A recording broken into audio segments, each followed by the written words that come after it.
In 1961 in Philadelphia, a woman gives birth in a department store. A doctor arrives and finds the baby crying with broken legs and arms from birth. Years later, David is on a train back to Philadelphia after a job interview in New York. He hides his wedding ring when a woman sits next to him. They chat about sports, and he mentions he's afraid of water and doesn't like football. He flirts with her, but she rejects him and moves. David puts his ring back on. Suddenly, the train speeds up and everything shakes. At home, David's son Joseph watches TV and learns a train has crashed, killing everyone. Panicked, David checks his notes and realizes his dad was on that train. At the hospital, David wakes up and sees someone being operated on before a doctor asks about his health. David says he's never had allergies or health problems and is shocked to learn he's the only survivor of the accident. The doctor is amazed that David has no injuries at all. David then sees his family waiting for him. His son Joseph tries to make David and his wife Audrey hold hands,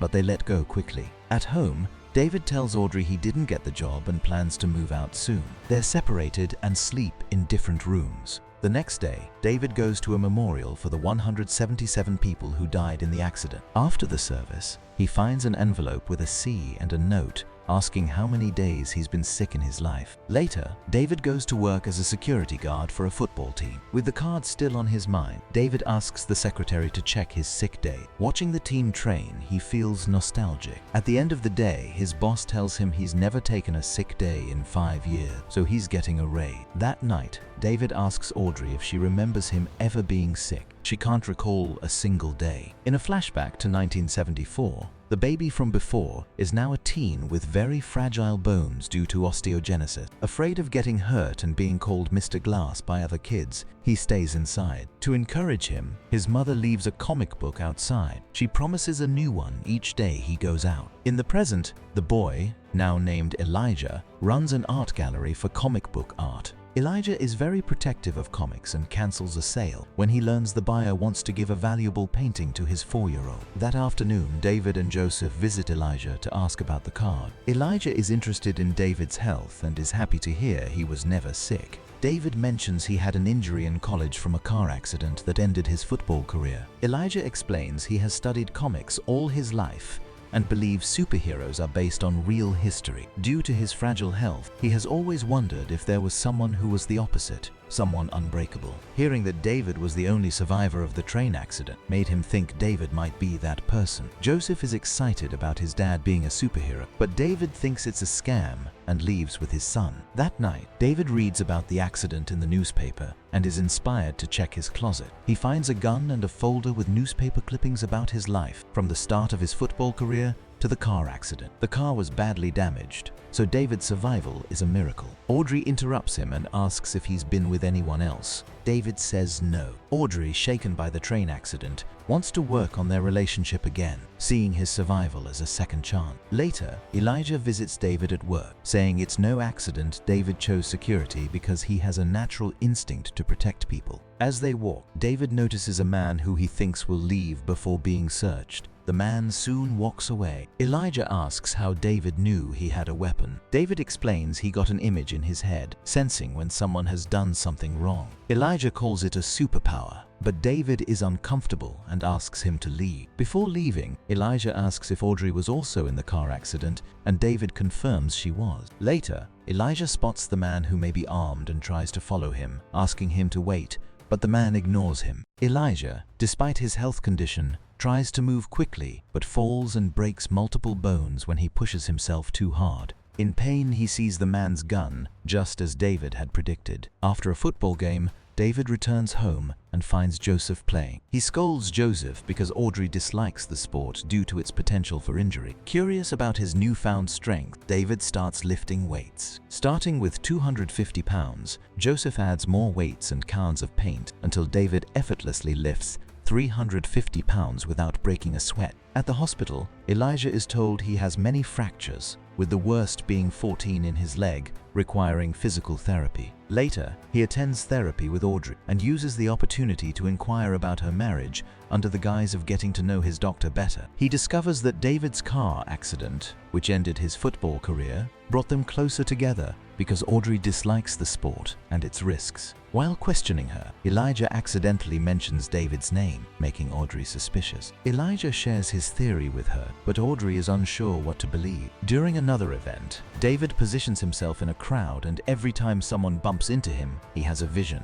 Initially, he hears a child yelling, but then he observes a man suspiciously picking something from the trash. Doubting the man, David asks him to step aside for a search, but finds nothing in his pockets. David realizes he was mistaken about having superpowers. Soon after, he is summoned to the school where Joseph, a student, has been injured in a fight. A teacher who remembers David from his time there recounts a childhood incident when David nearly drowned but was revived by paramedics after being underwater for 5 minutes. This event led to safety changes around the pool and became a school legend. Hearing this reinforces David's belief that he's not special. Later, outside the school, Joseph reveals he got into the fight while defending a girl who was racially harassed, inspired by his desire to be a hero like his father. David tries to convince Joseph that he's just an ordinary person, but Joseph refuses to believe him. That evening, Audrey informs David that Elijah has shared everything with. Before they can talk further, they find Joseph holding David's gun, aiming to prove his invulnerability. The boy hesitates for a moment,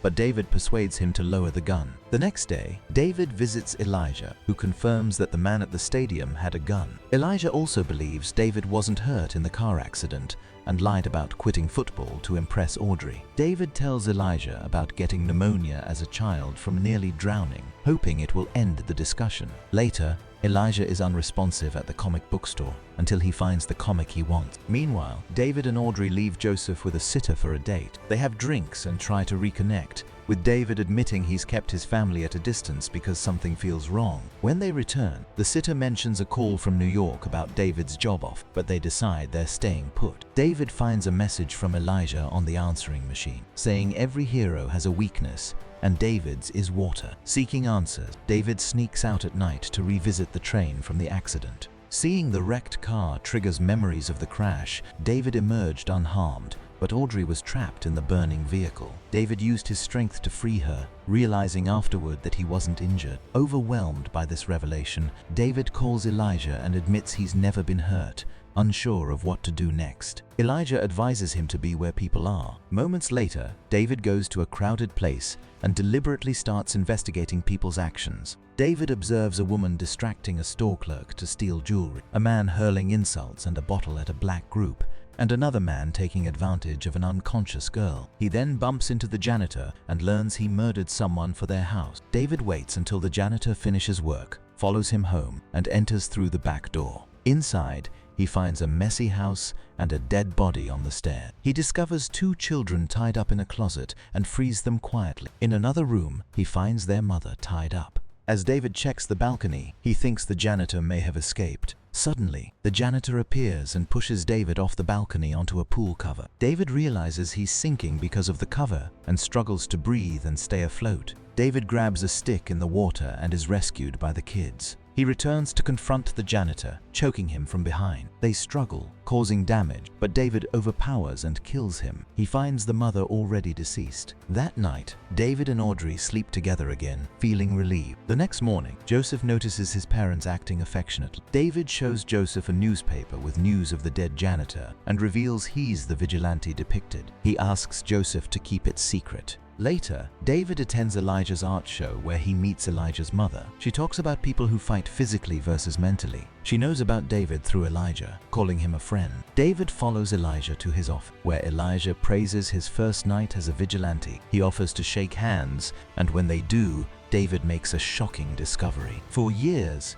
Elijah has been causing accidents on purpose to find a superhero, including the train David was in. Shocked, David looks around and notices Elijah's plans and research. Elijah explains that now David knows who he is. He also finally knows his own identity, the villain to David's hero. Like in the stories, they're the exact opposites, yet sometimes also friend. Perhaps Mr. Glass has always been Elijah's villain code name. David immediately calls the police, and Elijah is sent to an institution for the criminally insane.